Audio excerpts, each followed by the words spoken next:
Ադրբեջանի պաշտպանության նախարարության հաղորդագրությունը, թե իբր ապրիլի 28-ին 0:25-ի սահմաններում Հայաստանի զինված ուժերի ստորաբաժանումները կրակ են բացել սահմանագոտու արևելյան հատվածում տեղակայված ադրբեջանական դիրքերի ուղղությամբ, չի համապատասխանում իրականությանը։ Այս մասին հայտնում են Հայաստանի պաշտպանության նախարարությունից եւ հիշեցնում, որ Հայաստանի Հանրապետության վարչապետի աշխատակազմն առաջարկել է հրադադարի ռեժիմի խախտման դեպքերի կամ այդ մասին տեղեկությունների հետաքննության Հայաստան-Ադրբեջան համատեղ մեխանիզմ ստեղծել, ինչին մինչև օրս Ադրբեջանը չի արձագանքել։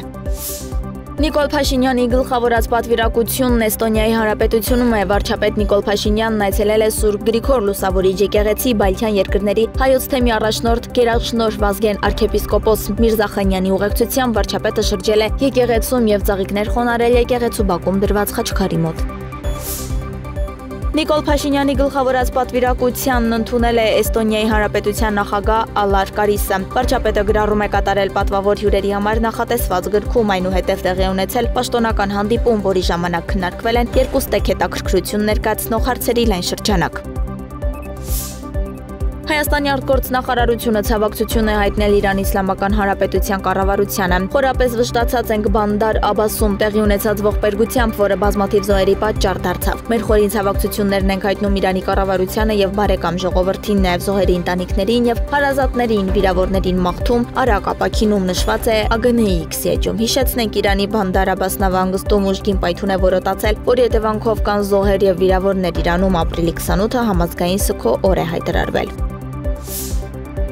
Եվրամիության արտգործնախարար Կայա Կալասը Հռոմում Հայաստանի նախագահի հետ քննարկել է իր առաջիկա այցը Հայաստան։ Երկու պաշտոնյաները մասնակցում էին Հռոմի Պապ Ֆրանցիսկոսի հուղարկավորության արարողությանը։ Վերահաստատեցի Եվրամիության ամուր հանձնառություն ամրացնելու մեր կապերը տեսակետներ փոխանցեցին Հարավային Կովկասում իրավիճակի, այդ թվում Հայաստան-Ադրբեջան կարգավորման ու տարածաշրջանի խաղաղության մասին X-ում գրել է Եվրամիության բարձր ներկայացուցիչը։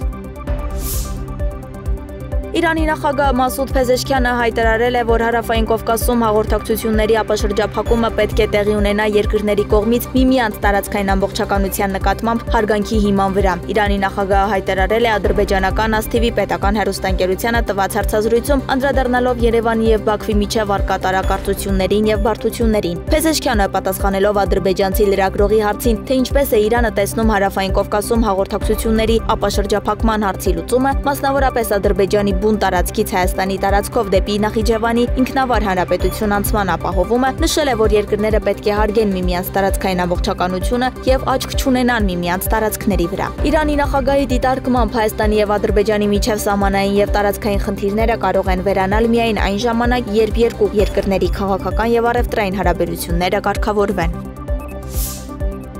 Իրանում ավարտվել են Թեհրանում Ադրբեջանի դեսպանատան վրա հարձակում գործած Յասին Հուսեյնզադեի նկատմամբ դատավճիռ կատարածելու բոլոր նախապատրաստական ընթացակարգերը։ Նշվում է, որ դատական համակարգը լիովին պատրաստ է իրականացնել հարձակվողի նկատմամբ հաշվիհարդարի որոշումը։ Նշվում է, որ Իրանը պատրաստվում է մահապատժի ենթարկել Ադրբեջանի դեսպանատան վրա հարձակվողին։